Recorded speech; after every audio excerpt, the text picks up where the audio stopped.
Hi, I'm Tony. Welcome to Sports Bike Shop's review of the Sena Phantom intercom helmet.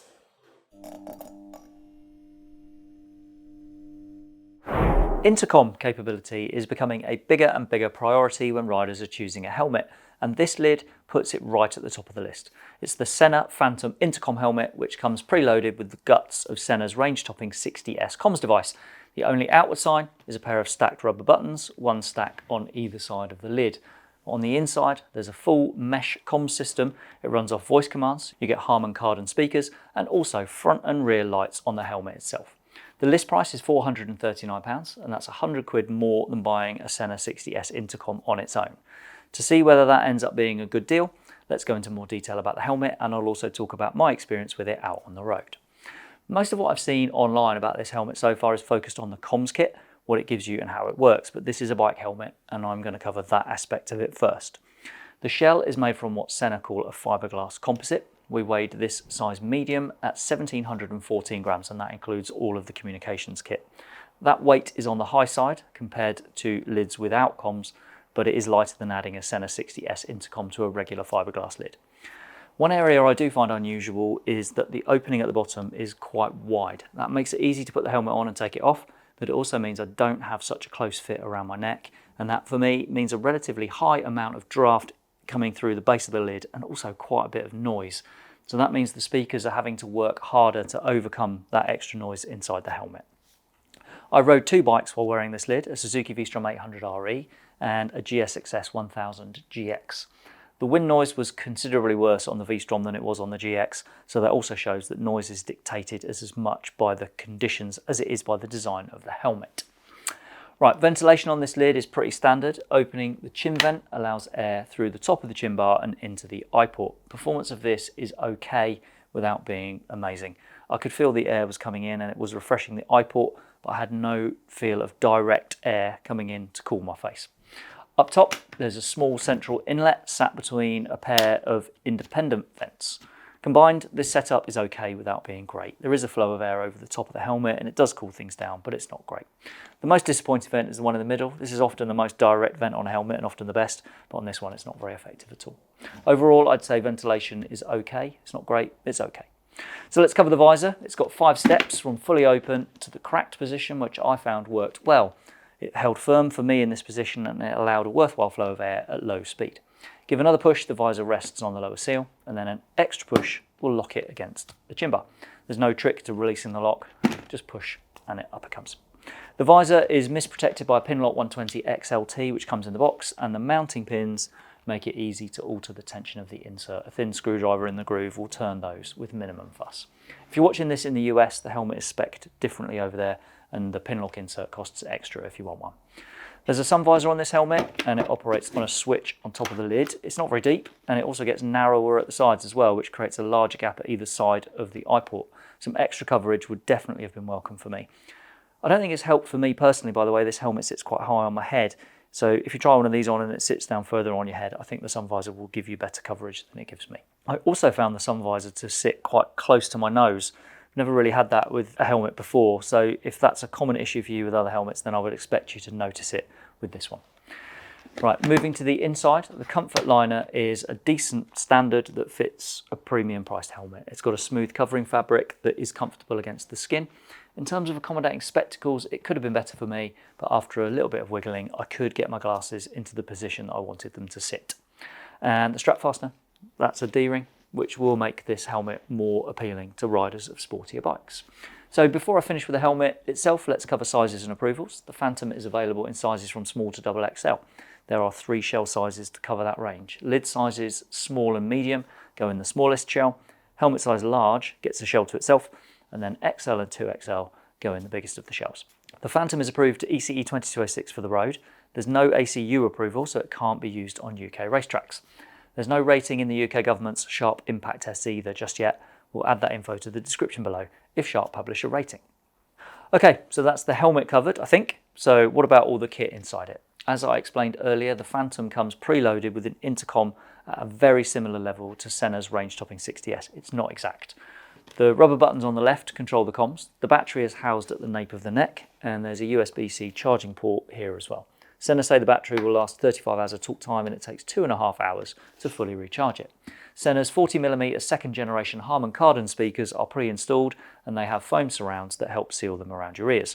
And then there's a microphone that sits in a recess on the inside of the chin bar. The setup is a mesh communicator, so you'll get a stronger connection between groups of riders than you would with a more basic Bluetooth setup.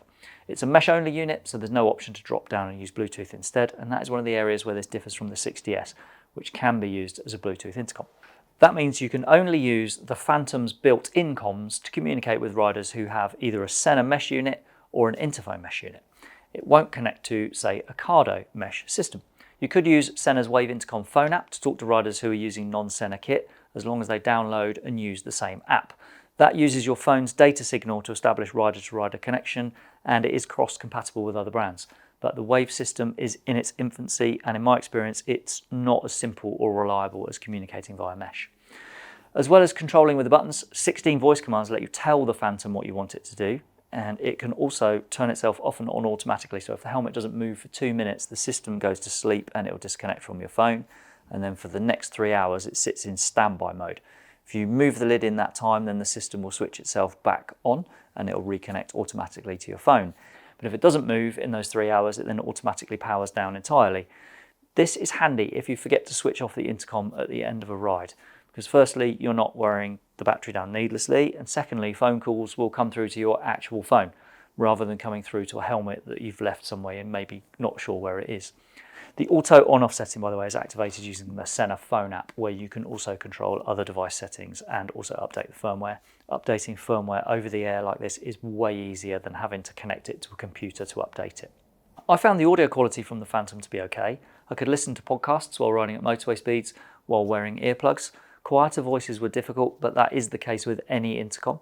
In terms of bike-to-bike connection, I spent a day out riding with my wife, who had a Sena 60S on her helmet, and the connection between the two was brilliant. The signal was strong, and if we ever became separated, the comms quickly and automatically found each other again once we were closer on the road.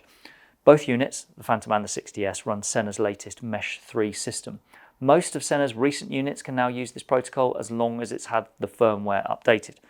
To connect with what Sena call legacy units, the ones which can't run Mesh 3, the Phantom can be switched into Mesh 2 for backwards compatibility. The unit's buttons are pretty easy to use when wearing summer gloves. They do become trickier in winter gloves, although some muscle memory on which button is where and what it does will make life easier. Using voice commands instead saves the need for using the buttons. They work well for me when I'm riding at lower speeds, but once I get up to motorway speeds, I struggle to make the system respond to my voice. The noise that I get inside the helmet, that noise that I think is down to the fit around the neck, is something that affects this. The voice command process starts when you say, "Hey Sena," and the system then beeps to confirm it's ready for the instruction. Above, say, 60 miles an hour, I often can't hear that confirmation beep, and I just don't find the voice commands as responsive as they are at lower speeds. In terms of battery life, the system lasts ages for me, and I can't contradict that claim of 35 hours of talk time. And also, every time I turn the lid on or turn it off, it tells me the battery status, so it's easy to know when it needs a bit of extra zip. The technology doesn't quite stop at the communications either. The 2 extra buttons on the right side of the helmet control external lights on the lid itself. There's a headlight on the chin bar, which can be rotated into 2 positions, and 2 tail lights on the rear. The front one can be useful when you need to get a key into a keyhole, for example, and the tail light acts as a brake light as well. It gets brighter if the accelerometer inside detects that you're coming to a sudden stop. Okay, this has been a long one, even by my standards, so it's definitely time for me to sum up. The Sena Phantom intercom helmet isn't perfect. As a helmet, the noise levels, the so-so ventilation, and a shallow sun visor are definitely issues. On the communications side, the struggle to make my voice commands heard was a particular issue, and the inability to drop into Bluetooth intercom mode for chats with non-Sena riders is another concern. Otherwise, the Phantom is a very credible way of getting a helmet and top-level comms all in one package. There's no need to worry about what comms unit is going to go on the helmet you buy and how it's going to fit.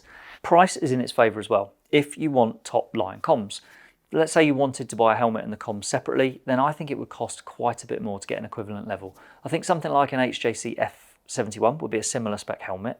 One of those is £270, and then it's £350 if you want to add HJC's 50B mesh intercom. So that's a combined outlay of 620 quid, £180 more than the price of the Sena Phantom.